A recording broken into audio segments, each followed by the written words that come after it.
കഴിഞ്ഞ ദിവസം കൊച്ചിയിൽ നിന്ന് വരുന്ന നമ്മളെ വല്ലാതെ ആശങ്കപ്പെടുത്തിയ വാർത്തയുണ്ടായിരുന്നു. വ്യാജരേഖകൾ ചമച്ച് അവയവ കച്ചവടം നടത്തിയ സംഭവം അല്ലേ? അതിൽ എറണാകുളം പള്ളിക്കരയിലെ സൈൻ ഡിജിറ്റൽ സ്റ്റുഡിയോ കോൺഗ്രസിന്റെ സജീവ പ്രവർത്തകന്റേതെന്ന്, അതായത് ഈ വ്യാജരേഖകൾ ചമച്ച റെയ്ഡ് നടന്ന സ്ഥാപനം കോൺഗ്രസ് സജീവ പ്രവർത്തകന്റേതെന്നാണ് ഇപ്പോൾ കണ്ടെത്തിയിരിക്കുന്നത്. കഴിഞ്ഞ തദ്ദേശ തെരഞ്ഞെടുപ്പിൽ കുന്നത്തുനാട് പഞ്ചായത്ത് 3-ാം വാർഡിലെ UDF സ്ഥാനാർത്ഥിയും കോൺഗ്രസിന്റെ സജീവ പ്രവർത്തകനുമായ PI അൻവറിന്റേതാണ് ഈ സ്റ്റുഡിയോ എന്നതാണ് ഇപ്പോൾ ലഭ്യമാകുന്ന വിവരം. മുഖ്യപ്രതി മുഹമ്മദ് നജീബും ഭാര്യയും സ്റ്റുഡിയോയിലെ നിത്യ സന്ദർശകരായിരുന്നു എന്ന വളരെ പ്രധാനപ്പെട്ട വിവരം കൂടിയുണ്ട്. അമൽനാഥ് തന്നെ നമുക്കതിൻ്റെ വിശദാംശങ്ങൾ നൽകും. അമൽ, ഇത് ഈ സൈൻ ഡിജിറ്റൽ സ്റ്റുഡിയോ, അവിടെയാണല്ലോ അവയവ കച്ചവടവുമായി ബന്ധപ്പെട്ട ഈ വ്യാജരേഖകളൊക്കെ ചമച്ചുവെന്ന് കണ്ടെത്തിയിരിക്കുന്നത്. അത് സജീവ കോൺഗ്രസ് പ്രവർത്തകന്റേതാണ് എന്നാണിപ്പോൾ തിരിച്ചറിഞ്ഞിരിക്കുന്നത്. അൻവറിൻ്റെതല്ലേ? എന്താണ് അൻവറിന്റെ രാഷ്ട്രീയ പശ്ചാത്തലം? ഒപ്പം തന്നെ ഈ നജീബുമായി അൻവറിന് ഏത് തരത്തിലുള്ള ബന്ധമാണുള്ളത്, മുഖ്യപ്രതി നജീബുമായി?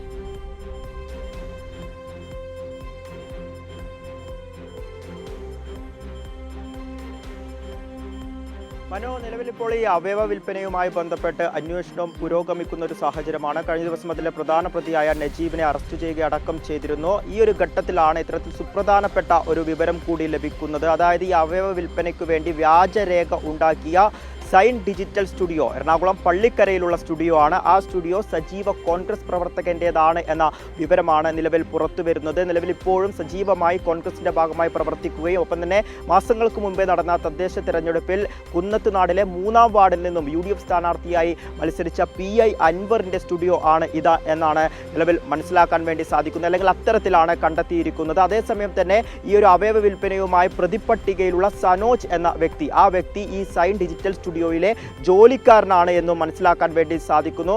ഇത്തരത്തിൽ ഈ ഒരു സൈൻ ഡിജിറ്റൽ സ്റ്റുഡിയോയിൽ നടത്തിയ റെയ്ഡിൽ നിന്നും നിരവധി തെളിവുകളാണ് ലഭിച്ചിട്ടുള്ളത്. അതിൽ ഏറ്റവും പ്രധാനപ്പെട്ടത് ഈ അവയവ വിൽപ്പനയ്ക്ക് വേണ്ടി വ്യാജരേഖകൾ ഉണ്ടാക്കിയ ലാപ്ടോപ്പ് കണ്ടെത്തിയിട്ടുണ്ട് എന്നുള്ളതാണ്. അതായത് ലെറ്റർ പാഡും ഒപ്പം തന്നെ മറ്റ് കാര്യങ്ങളടക്കം നിർമ്മിച്ചെടുത്തിട്ടുള്ള ഈ ലാപ്ടോപ്പ് കണ്ടെത്താൻ വേണ്ടി അന്വേഷണ സംഘത്തിന് സാധിച്ചിട്ടുണ്ട് എന്നുള്ളതാണ്. അതോടൊപ്പം തന്നെ ഏറ്റവും പ്രധാനപ്പെട്ട ഒരു കാര്യം, ഈ അവയവ വിൽപ്പനയിലെ പ്രധാന പ്രതിയായിട്ടുള്ള മുഹമ്മദ് നജീബ് ഒപ്പം തന്നെ അദ്ദേഹത്തിൻ്റെ ഭാര്യ, ഇവർ രണ്ടുപേരും ഈ സ്റ്റുഡിയോയിലെ നിത്യ സന്ദർശകരാണ് എന്നുള്ളതാണ്. ഏതൊക്കെ ഡീലിങ്സുകളാണ് ഈ കോൺഗ്രസ് നേതാവായ PI അൻവറുമായി നജീബ് നടത്തിയത് എന്നതുമായി ബന്ധപ്പെട്ട് കൂടുതൽ വ്യക്തതകൾ ലഭിക്കേണ്ടിയിരിക്കുന്നു. എന്തുതന്നെയായാലും ഇവർ തമ്മിൽ കൃത്യമായ ബന്ധമുണ്ട് എന്ന് അന്വേഷണ സംഘത്തിന് നിലവിൽ കണ്ടെത്താൻ വേണ്ടി സാധിച്ചിട്ടുണ്ട്. കൂടുതൽ തെളിവുകൾ, ഞാൻ സൂചിപ്പിച്ച പോലെ തന്നെ ലാപ്ടോപ്പ് അടക്കമുള്ള തെളിവുകൾ ലഭിച്ചിട്ടുണ്ട്. ഇനി മൊഴിയെടുക്കൽ അടക്കം അത്തരത്തിലുള്ള നടപടിക്രമങ്ങളിലേക്ക് അടക്കം കടന്നാൽ കൂടുതൽ തെളിവുകൾ ലഭിക്കും എന്ന ഒരു നിഗമനത്തിലാണ് നിലവിൽ അന്വേഷണ സംഘമുള്ളത്. ഇതിന്റെ അടിസ്ഥാനത്തിൽ നിലവിൽ അന്വേഷണം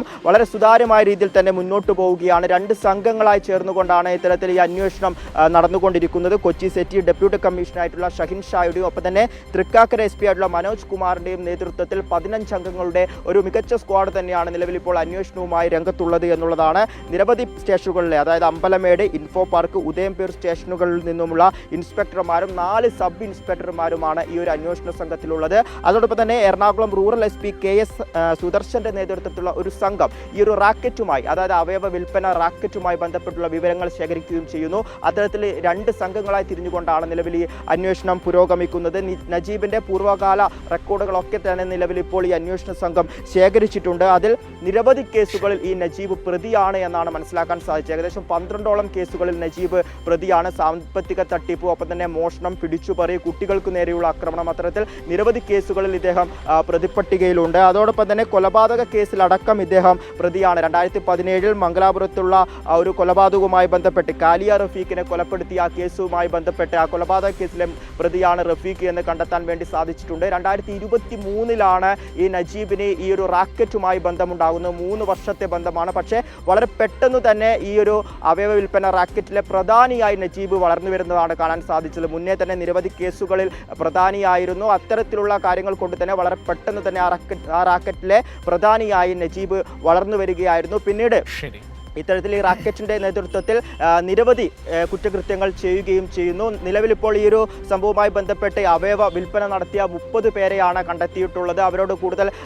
വിശദാംശങ്ങൾ അന്വേഷണ സംഘം ചോദിച്ചപ്പോൾ അവർ പറയുന്നത് തങ്ങൾ ഇത്തരത്തിൽ അവയവ വിൽപ്പന നടത്തിയിട്ടുണ്ട്, പക്ഷേ സാമ്പത്തികമായ മറ്റ് ഡീലുകളിലേക്കൊന്നും തന്നെ പോയിട്ടില്ല എന്നുള്ളതാണ്. എന്നാൽ ഇവരൊന്നും തന്നെ ഈ പ്രതികൾക്കെതിരെ പരാതിയുമായി രംഗത്ത് വന്നിട്ടില്ല എന്നുള്ളതാണ്. ഒരു പക്ഷേ ഇത്തരത്തിൽ പരാതിയുമായി രംഗത്ത് വരികയാണെങ്കിൽ പ്രതിപട്ടികയിൽ തങ്ങളുടെ പേര് വരുമോ എന്ന ഒരു സംശയം കൂടി ഉണ്ടാകാം. എന്തുതന്നെയായാലും ഈ ഒരു കേസുമായി ഇതുമായി ബന്ധപ്പെട്ടിട്ടും പ്രധാനപ്പെട്ട കാര്യം ഇതിലെ സുപ്രധാന പ്രതിയായിട്ടുള്ള മുഹമ്മദ് നജീബ് ഒപ്പം തന്നെ മുഹമ്മദ് നജീബിന്റെ ഭാര്യ ഇവരുമായി ഈ കോൺഗ്രസ് നേതാവായ PI അൻവറിന് കൃത്യമായ പങ്കുണ്ട്. ഇദ്ദേഹത്തിന്റെ ഈ സ്റ്റുഡിയോയിൽ വെച്ചാണ് ഇതിനാവശ്യമായിട്ടുള്ള എല്ലാ രേഖകളും നിർമ്മിച്ചെടുത്തത്. ആ രേഖകൾ നിർമ്മിച്ചെടുക്കുവാനുള്ള ലാപ്ടോപ്പ് അടക്കമുള്ള സംവിധാനങ്ങൾ അന്വേഷണ സംഘം നിലവിൽ കണ്ടെത്തിയിട്ടുണ്ട്. ഇനി കൂടുതൽ തെളിവുകളും ഒപ്പം തന്നെ കൂടുതൽ വിവരശേഖരണത്തിന്റെ ഒക്കെ ഭാഗമായി ഇവരെ ചോദ്യം ചെയ്യുക, അത്തരം നടപടികളിലേക്ക് കടക്കും. അതിൽ നിന്നും കൂടുതൽ വ്യക്തതകൾ ലഭിക്കുകയും ചെയ്യുമെന്നാണ് അന്വേഷണ സംഘത്തിന്റെ ഒരു നിഗമനമുള്ളത്. മനു, ശരി, ഓക്കെ, താങ്ക് യു അമൽ. അമലാണ് കൊച്ചിയിൽ നിന്നായി സമഗ്രമായ വിവരങ്ങൾ നൽകിയത്. ഏതായാലും ഈ നജീബ് എന്ന് പറയുന്നത് അയാളൊരു അന്താരാഷ്ട്ര അവയവക്കടത്ത് സംഘത്തിൽ പ്രധാനിയാണ്, കണക്ഷനുള്ള ആൾ എന്ന് തന്നെയാണ് പോലീസിന്റെ നിഗമനം. ഇപ്പോൾ അയാളുടെ കൂട്ടത്തിലേക്ക് PI അൻവർ എന്ന് പറയുന്ന ആ പ്രദേശത്തെ കോൺഗ്രസ് നേതാവ് കൂടി വന്നിരിക്കുകയാണ്. അയാളുടെ സ്റ്റുഡിയോയിലാണ് ഈ വ്യാജരേഖകളൊക്കെ ചമച്ചത് എന്നതാണ് ഏറ്റവും പ്രധാനപ്പെട്ട കാര്യം. അതുമാത്രമല്ല, ഈ ആശുപത്രികൾക്കൊക്കെ ഏതെങ്കിലും തരത്തിൽ ബന്ധമുണ്ടോ എന്നതടക്കമുള്ള പരിശോധനയും പോലീസ് നടത്തുന്നുണ്ട്. അതുകൂടി ഇതിന്റെ ഘട്ടത്തിൽ പ്രധാനപ്പെട്ടതാണ്. ഇനിയൊരു കാര്യം എന്ന് പറയുന്നത്, ഈ അവയവങ്ങൾ കൊടുത്തവർ പലരും രംഗത്ത് വരുന്നില്ല എന്നതാണ്. അത് മറ്റൊന്നുമല്ല, പ്രതിപട്ടികയിൽ അവരും ഉൾപ്പെടുവോ, കേസിൽ കുടുങ്ങിപ്പോകുമോ എന്ന വലിയ ആശങ്ക അവർക്കുണ്ട്. അതുകൊണ്ടാണ് അവരാരും രംഗത്ത് വരാത്തത്. വളരെ ഗൗരവത്തോടെ നമ്മൾ കാണേണ്ട ഒരു പ്രശ്നം കൂടിയാണ്. ഇപ്പോൾ നേരത്തെ നമ്മൾ മനസ്സിലാക്കിയ ഒരു കാര്യം കൂടിയുണ്ട്. 5-10 ലക്ഷമൊക്കെ വാഗ്ദാനം ചെയ്താണ് പലരിൽ നിന്നും അവയവങ്ങൾ എടുത്തത്. പക്ഷേ ആ തുകയൊന്നും പലർക്കും കിട്ടിയിട്ടില്ല. പരാതി കൊടുക്കാത്തത് ഈ പറയുന്ന പ്രശ്നം കൊണ്ടാണ്. കേസിൽ പ്രതിയാകുമെന്ന ആശങ്കയുണ്ട്. അപ്പോൾ വലിയ വഞ്ചനകൾ പലതരത്തിൽ ഈ അവയവക്കടത്തുമായി ബന്ധപ്പെട്ട് നടന്നിരിക്കുകയാണ്. വ്യാജരേഖകൾ ചമച്ച് അവയവക്കടത്ത് നടത്തിയിരിക്കുന്നു, വലിയ സാമ്പത്തിക തട്ടിപ്പുകൾ നടത്തിയിരിക്കുന്നു, മനുഷ്യക്കടത്ത് നടന്നിട്ടുണ്ടോ എന്ന സംശയം നിലനിൽക്കുന്നുണ്ട്. അപ്പോൾ അങ്ങനെയുള്ള പ്രശ്നങ്ങളൊക്കെ പരിശോധിക്കപ്പെടുകയാണ്. അതിനിടയിലാണ് ഇപ്പോൾ ഈ പുതിയ ഡെവലപ്മെന്റ് കൂടി വന്നിരിക്കുന്നത്. ഈ സ്ഥാപനം അത് PI അൻവർ എന്ന് പറയുന്ന കോൺഗ്രസ് നേതാവിൻ്റേത് കൂടിയാണ് എന്നിപ്പോൾ അമൽ നമ്മളോട് റിപ്പോർട്ട് ചെയ്യുന്നു.